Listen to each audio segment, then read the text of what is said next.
Monster Hunter World was the biggest evolution we have seen for the Monster Hunter series in a long time, maybe even ever, and it essentially laid down the foundation for what this series is going to play like for the next several years. The upcoming Monster Hunter Rise is obviously not going to be as much of a leap forward, but though it's largely iterating on the improvements introduced with World, the Switch exclusive is still bringing several new mechanics and features of its own to set it apart from the previous Monster Hunter entry. Here, we're going to talk about 15 of the biggest changes it's making. Before we begin, please consider subscribing and enable all notifications by clicking the bell icon. With that out of the way, let's get started. Verticality. Verticality, it seems, is a major focus in Monster Hunter Rise. A lot of that is obviously down to the new traversal mechanics courtesy of the WIREBUGS, which we've already discussed, but other new mechanics emphasize that as well. Most surfaces in the world will be climbable, for instance, though you will have to keep an eye on your stamina while climbing, which will deplete pretty quickly. Palamutes, meanwhile, can also climb up surfaces, further encouraging vertical traversal. Endemic life. Endemic life forms from Monster Hunter World are returning, but this time they're going to be much more than just collectibles. They're going to have actual, tangible impact on gameplay as well. Some can be used as consumables in combat, some can be used to make it easier to mount monsters, some can provide crucial stat buffs, while some can even inflict the new Monster Blight status ailment. Survival mechanics removed. This is one that has proven a bit controversial with Monster Hunter fans. Every game in the series has featured light survival mechanics requiring players to drink specific potions in locations with certain climates in order to prevent hits to health and stamina. And though this isn't necessarily a major mechanic, it is something that's been around for a while. Until now, that is. Monster Hunter Rise is removing those survival mechanics, and while there are many who would argue that this was just busy work anyway, others still will tell you that it might contribute towards making things too simplistic. It remains to be seen what kind of an impact this will have, but it's an interesting change to say the least. Traversal. Combat isn't the only area of gameplay that'll change significantly thanks to WIREBUGS. Traversal is also seeing major changes.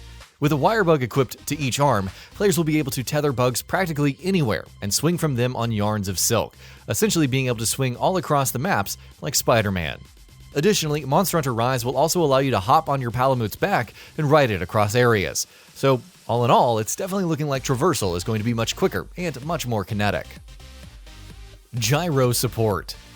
You'd think this to be included in most Switch games, even those that don't necessarily need gyroscopic controls. Thankfully, Monster Hunter is a series that can definitely benefit from gyro support. Ranged combat has often been a bit finicky in Monster Hunter, so being able to use gyro controls for weapons like bowguns should definitely make things a lot more responsive and intuitive. Of course, this will be optional, so if you want to stick with buttons exclusively, you will be able to do that as well. Wyvern riding. Wyvern riding is one of the most interesting new abilities being thrown into the mix with Monster Hunter Rise. Once you've hit a wyvern with enough silk-bind attacks using your wirebugs, which will not be a cakewalk since those attacks will have cooldowns, you'll be able to jump on the monster's back and use the silk yarns as puppet strings. Following that, you can control the wyverns to move, dodge, and even attack other monsters. Skippable cutscenes. Monster Hunter hasn't really ever been a story-centric series. Even though Monster Hunter World put more focus on storytelling than its predecessors, which isn't really saying much, the story was still very much an afterthought at most, which was why it was so annoying to have to sit through unskippable cutscenes. From taking you out of the action to presenting hurdles in multiplayer, it could be a real nuisance. Thankfully, cutscenes in Monster Hunter Rise are going to be skippable, so if you don't care about the story and just want to ignore it and get right back into some monster-slaying fun, you will have the option to do so. Lobbies. Co-op multiplayer is a core part of the Monster Hunter experience, but Rise will be making some changes from how things were handled in World, essentially to make them more streamlined. While multiplayer lobbies in World could house up to a total of 16 players, Monster Hunter Rise is bringing that number back down to 4. Things will definitely be less chaotic, but how the game will handle larger species hunts with a lower player count remains to be seen. Rampage. Here's yet another headlining addition Capcom are making to the Monster Hunter formula with Rise. Rampages are part of the lore and narrative premise in this game, with these catastrophic events occurring every so often and threatening to destroy Komura Village with hordes of monsters. These will, of course, be set-piece gameplay moments as well, in which you will have to take on oncoming hordes of multiple monsters, even using traps and siege weapons in the process, and then wrapping things up with climactic battles against Apex monsters. Hub Co-op. While some might not be happy about the smaller lobby sizes in Monster Hunter Rise, the game is also making a few other changes to multiplayer that are definitely going to improve things. In Monster Hunter World, like in previous games in the series, players could only meet up with each other in the hub location's gathering hub. In Rise, however, players playing in a group will also be able to explore all of Kumura Village together while still in a multiplayer session. Engine. The Monster Hunter series has been using Capcom's MT Framework engine for a long time now.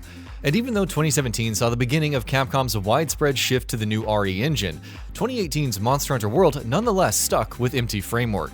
With Monster Hunter Rise, though, the series is finally making that switch.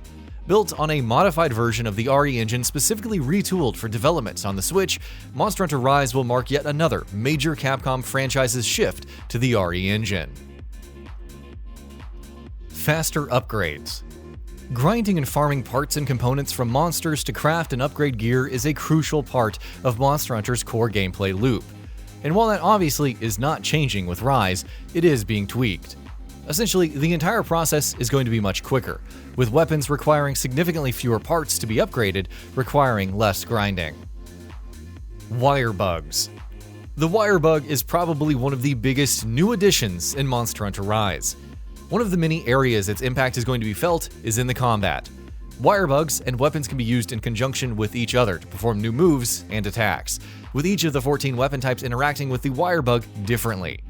The major differences between each weapon type have always been one of Monster Hunter's biggest strengths, so to see that being amplified even further is very exciting.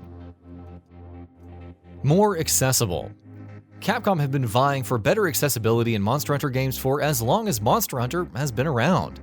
This is a notoriously dense series, and miraculously enough, Capcom managed to streamline it to a great extent with World, making it very accessible while still retaining its identity and most of its complexities. The developer is aiming to make Rise even more accessible though. Things such as improved traversal, the removal of survival mechanics, requiring less grinding, and more are probably going to come together to achieve that effect. PALAMUTE. Palicos have always been synonymous with Monster Hunter, and while they are, of course, returning in Rise, the upcoming sequel is also adding something completely new. The yin to the Palicos yang, Palamutes will be canine companions who will accompany you on your hunts, and will be capable of a lot more than just aiding you in combat, and more on this in a bit.